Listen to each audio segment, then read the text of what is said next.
Mesdames, Messieurs, je vais ici en profiter de l'ouragan Irma pour alerter et éveiller la conscience humaine sur la problématique d'abord de nos émissions et aussi du changement climatique. Cette problématique a des avantages. Le premier avantage est celui des signaux d'alerte. Parmi ces signaux, il y a d'une part celle qui touche la déforestation du bassin du Congo et le maintien au pouvoir et par la force des dictateurs de ce bassin qui est considéré comme d'abord le deuxième poumon d'oxygène de la planète. Mais il a aussi un rôle et un enjeu majeur sur le maintien ou dans la régulation du climat planétaire. Vous savez bien, ou peut-être pas, que la plupart des cyclones ou des ouragans qui arrivent dans les petites et grandes Antilles et aux États-Unis ou dans le golfe du Mexique naissent pour la plupart du temps, sinon dans 99% des cas, en Afrique, c'est-à-dire dans le golfe de Guinée. Et celui qui est le régulateur de ce golfe, c'est tout justement le bassin du Congo, l'Amazonie de l'Afrique. C'est plus de 5 millions d'hectares de forêt dense primaire. Et cette forêt, en coupant, en déforestant cette forêt, donc en tenant compte de la rotation de la Terre, donc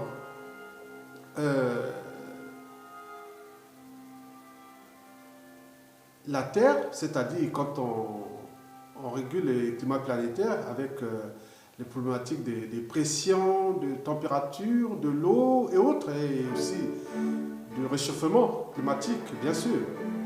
Donc, ils envoient des cyclones aux grandes et petites Antilles et aux États-Unis. Vous connaissez les impacts au niveau, d'abord, sociaux, puis humanitaire et enfin surtout économique, parce qu'il y a les compagnies d'assurance, les coûts d'assurance, les réassurances et autres. Et voilà. Donc plus vous coupez les forêts du bassin du Congo, plus il y aura des cyclones qui vont arriver massivement dans les petites et grandes Antilles et dans le golfe du Mexique. Et là, vous l'avez bien compris. Donc, le premier signal est là. C'est-à-dire, si vous voulez qu'il n'y ait plus de cyclones dans les petites et grandes Antilles et aux États-Unis ou dans le golfe du Mexique, il faut tout justement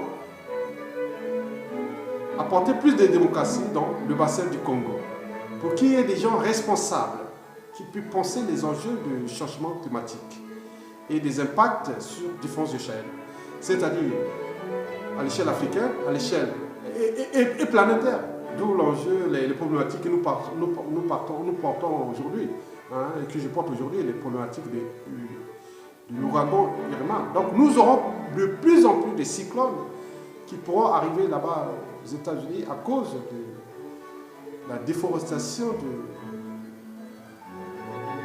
de la forêt du bassin du Congo, qui est d'ailleurs instrumentalisée par les dictateurs liberticides, antidémocratiques, antisociaux et surtout criminogènes. Mesdames, Messieurs, bon, d'autre part, parmi ces signaux, il y a d'autre part des activités humaines, bien sûr. L'empreinte écologique. L'enjeu ici est de repenser d'abord nos modes d'éducation, de formation, de production, de transport, de consommation et des rejets dans l'environnement terrestre. Et aussi spatial, les problématiques des satellites, les 5000 satellites qu'on a envoyés, déjà plus de 5000 satellites qu'on a envoyés dans l'espace. C'est une pollution là-bas qui est invisible. Mesdames, Messieurs, bon, Vous savez que nos besoins de consommation sont illimités, alors que les ressources nécessaires à ces besoins sont limitées. Donc, il faudra repenser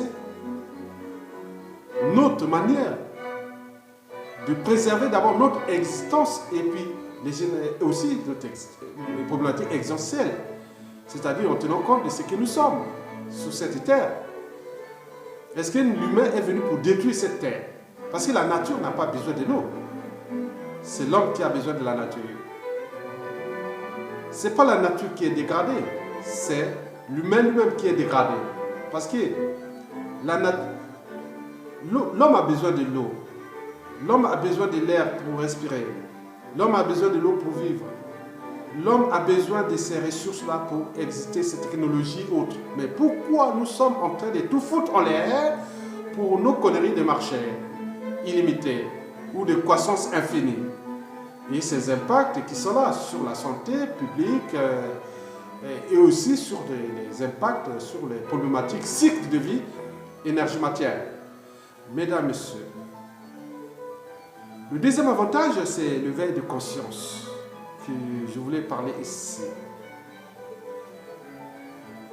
Parmi ce premier éveil de conscience, il faut remettre tout justement l'homme à sa juste place.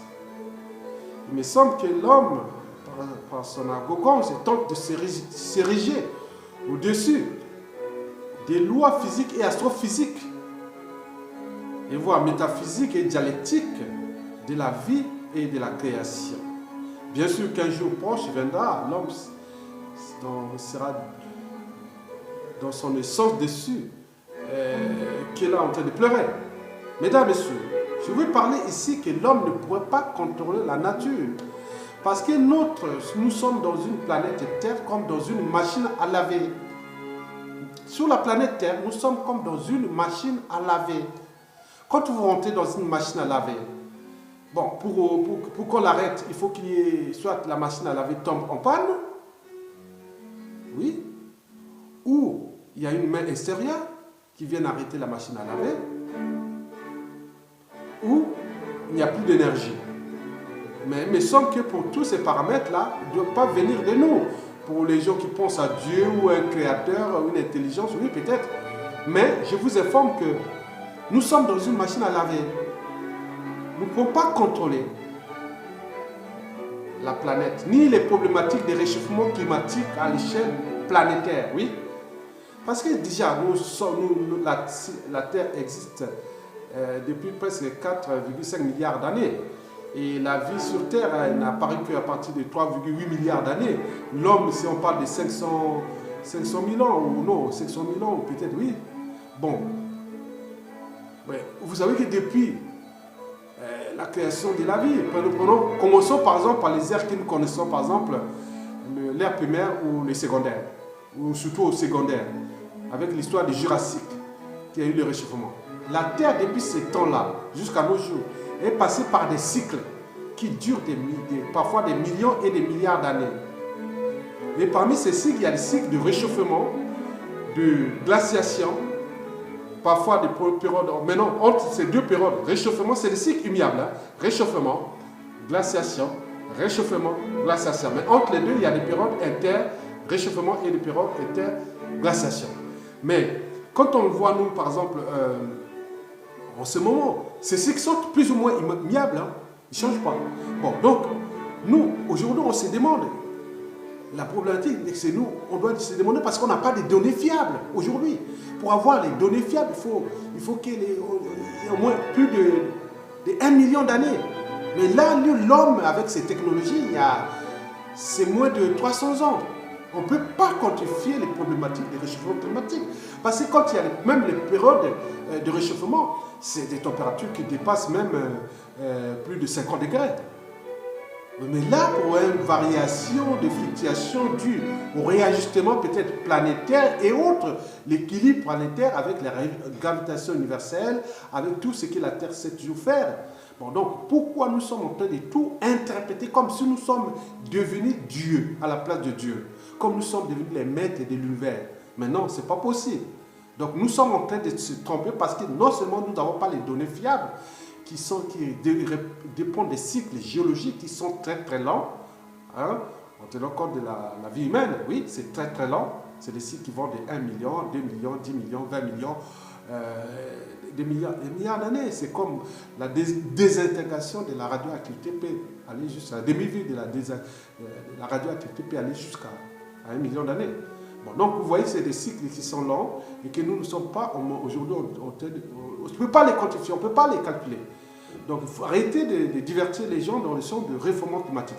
Donc nous ne pouvons pas contrôler cette nature parce que nous sommes dans une machine à laver. Et cette machine à laver, les forces qui sont supérieures à nous, voilà, parce que l'univers s'étend plus de 75 000 milliards, 75 milliards d'années-lumière. C'est énorme. Donc nous ne pouvons pas contrôler ça.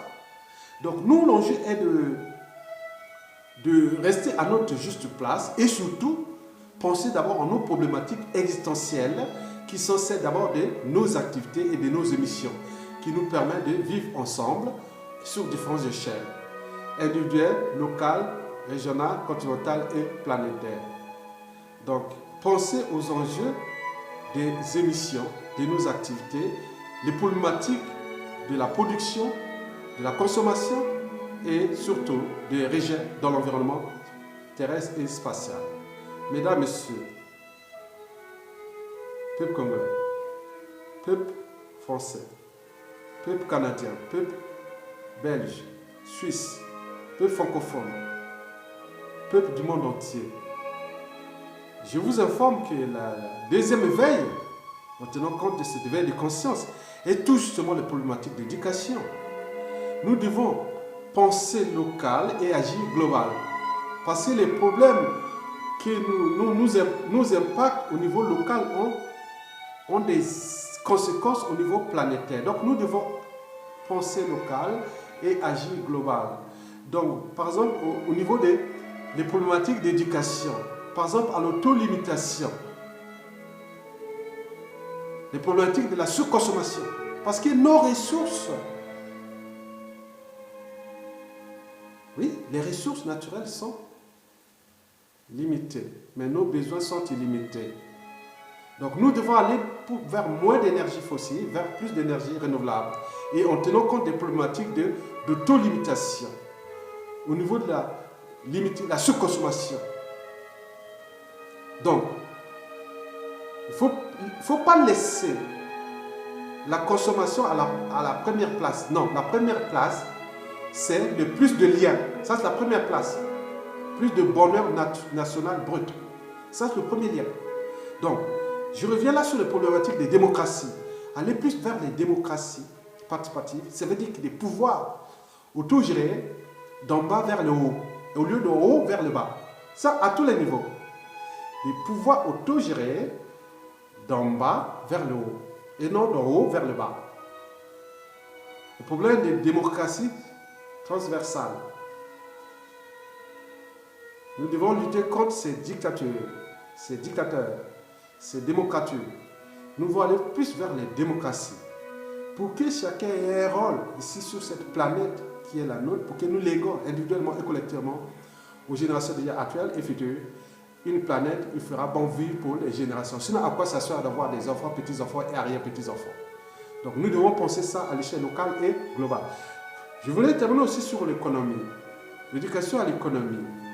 Donc, bien sûr qu'il y aura toujours la croissance, parce que la croissance économique, dans le sens de la création des ressources, des richesses, c'est-à-dire ça crée l'activité, l'emploi, l'autonomie, tout ce que vous connaissez. Mais il faudra introduire d'autres batteries d'indicateurs en tenant compte des problématiques écologiques.